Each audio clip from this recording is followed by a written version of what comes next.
If your team got guaranteed money, tell them call me. Whoop. Make me say, my. I done been around the world. Yeah, I was made for this. Player Performance with J.A. Cavalier.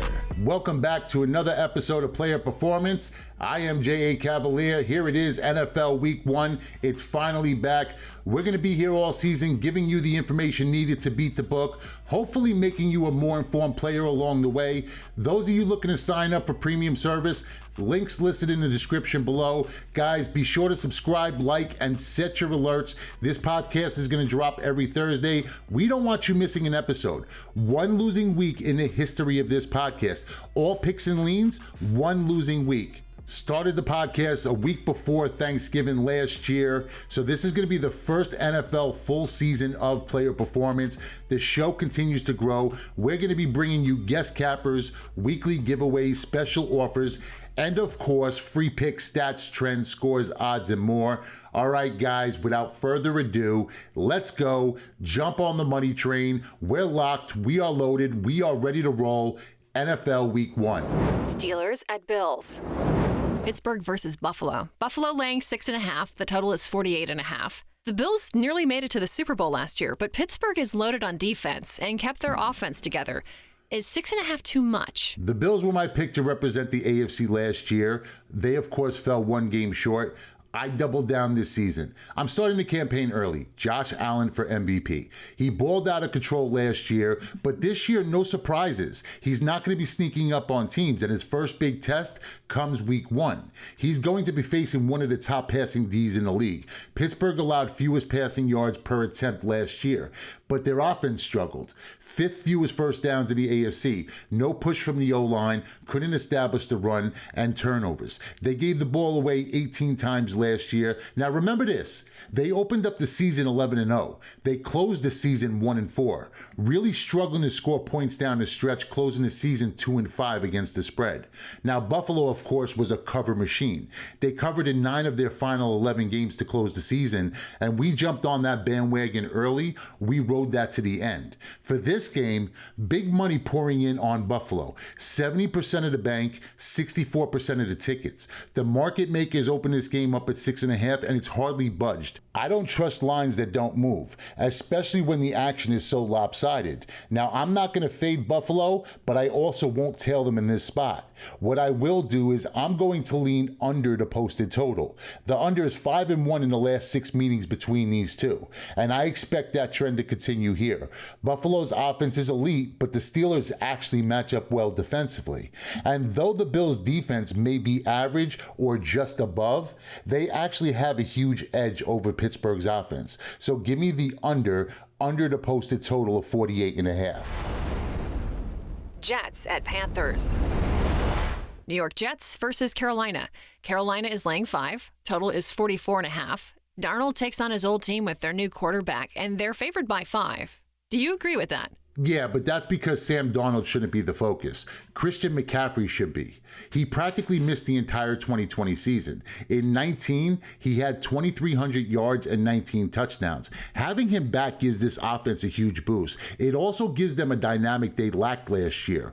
Plus, remember, this isn't a bad Panthers defense. 22 takeaways last season. And don't get me wrong, Zach Wilson, he looked great in preseason, but this isn't the Packers' 2s and 3s. He has starters coming for him now. Offensively, the Jets ranked last in both third down conversions and first downs gained. Before you fall in love with all the hype over Wilson, remind yourself that this is a team that won 2 games last year, playing a team that was competitive for most of the season. And Carolina, they closed really strong, covering 4 of their last 6 games, playing the 4th toughest schedule in the league. This team is going to be much improved for 2021, and it's going to start with a beatdown this week of the Jets. Big money coming in on Carolina, opened at 4, jumped to 5. I like the Panthers in this game, and I'm good with this line moving up to 6. I love this spot for Carolina. An overhyped rookie quarterback making his first start on the road. I'm not even going to play into the storyline. Ex-Jet seeks revenge. Sam Darnold may have the best game of his young career. It's not going to be because he's playing against his former team. It's going to be because his former team happens to be the Jets. Jets, a team that was dead last in most defensive categories against the pass.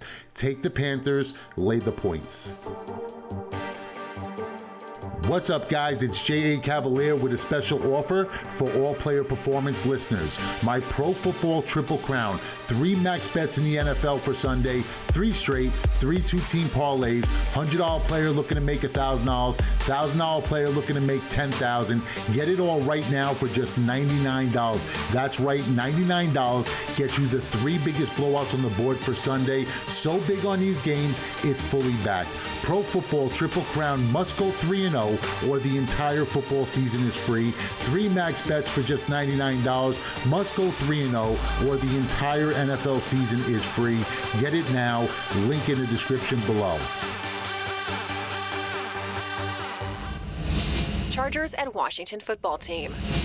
Los Angeles at Washington football team. Washington +1. Total is 44.5. This Chargers team is expected to be a dark horse in the AFC, but Washington beat some good teams last year. Do you think Herbert pulls this off? Yeah, I don't care if it's 1 point or not. The wrong team is favored here. I actually have Washington a 2-point chalk. I don't know what I'm missing, and yeah, I get it. Herbert is special. One of the best young quarterbacks in the league. But that's from a talent standpoint, right? This is a team game. In fact, it's the ultimate team game. And outside of the skill positions, there really isn't a ton to love about the Chargers.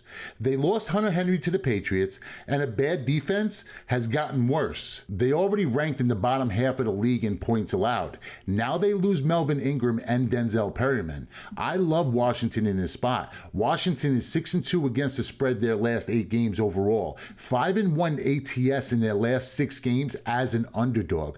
I was an Alex Smith guy, maybe his biggest fan, but I actually think this offense is going to improve under Fitzpatrick. And sure, he's a gunslinger. Yes, he sometimes gets himself in trouble, but with this Washington defense, that's okay. Remember, he also makes plays, and Ryan Fitzpatrick's QBR had gone up the last 2 years in Miami. Now he gets a running game in Antonio Gibson. He gets a legit #1 receiver in McLaurin. And by the way, they added Curtis Samuel. Remember how Samuel was used by Rivera in Carolina? A do-it-all back / slot receiver. The kid makes plays. So this offense is going to be explosive. They're going to make a lot of noise. Give me Washington money line. Keep your point. We don't need it. We'll take Washington to win this game outright. Vikings at Bengals. Minnesota at Cincinnati. Cincinnati +3. Total is 48. Joe Burrow makes his return against a weak Vikings secondary. Does he exploit it or get beaten? Burrow barely played in the preseason. Realistically, he should have been getting every snap. The reality is we don't really know what we're going to get from Burrow. He tore both his ACL and MCL, so mobility is obviously going to be an issue, especially playing behind such a bad offensive line. Prior to the injury, the line was giving up 3 sacks a game. So how do you protect your biggest investment? How do you protect your quarterback? Well, not by drafting Chase instead of a top 5 tackle. They also have serious flaws on the defensive side as well, close to 400 yards per game, allowing 250 through the air and 150 on the ground. Dalvin Cook, he may go for 200 in this game. Everyone is down on the Vikings. I'm expecting bigger things this season. They will be drastically better on defense. I mean, the Vikings had some key opt-outs last year and injuries. Prior to that, Minnesota was a top 2, maybe top 3 defense. I expect their play to return to form. And not to mention, the Vikings get out of the gate quick. They've started well under Zimmer. 4-1 their last 5 season openers. The chalk also covered 4 straight in this series. Sharp money is back in the Vikings. I'm backing the Vikings. I'm actually surprised this line isn't adjusting. 70% of the bank is on Minnesota laying the 3. Regardless, lock this number in now. I'm very bullish on the Vikings in this spot. Take Minnesota, give them the field goal. Are you a serious player looking for one game to send it in on this weekend? I have the game for you. Text the word player to 1917-584-8086. That's 1917-584-8086. My clients will be unloading on one game this weekend. You can too. Text the word player to 1917-584-8086 and find out what a winner could do for you.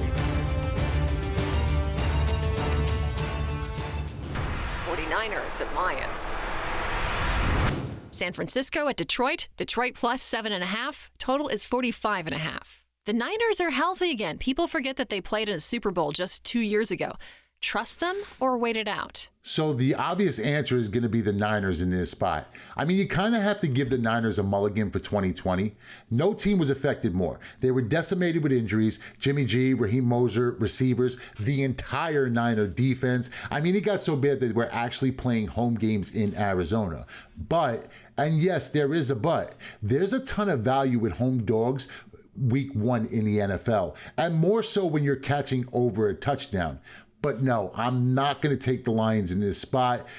Outside of Goff, which I stated on many occasions was actually the right move for Detroit, there is absolutely nothing to like about this Lions team. But remember, Goff also struggles against San Francisco.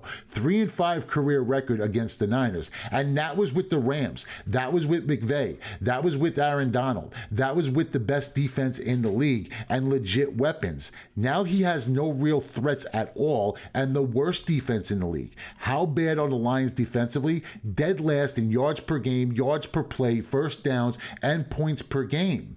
Bad recipe for facing a Niners team that is absolutely loaded. 4th best offense in 2019, putting up nearly 400 yards per game. Shanahan's offense will return to form. I like San Francisco in this spot. However, I am not laying 7.5 on the road in NFL Week 1.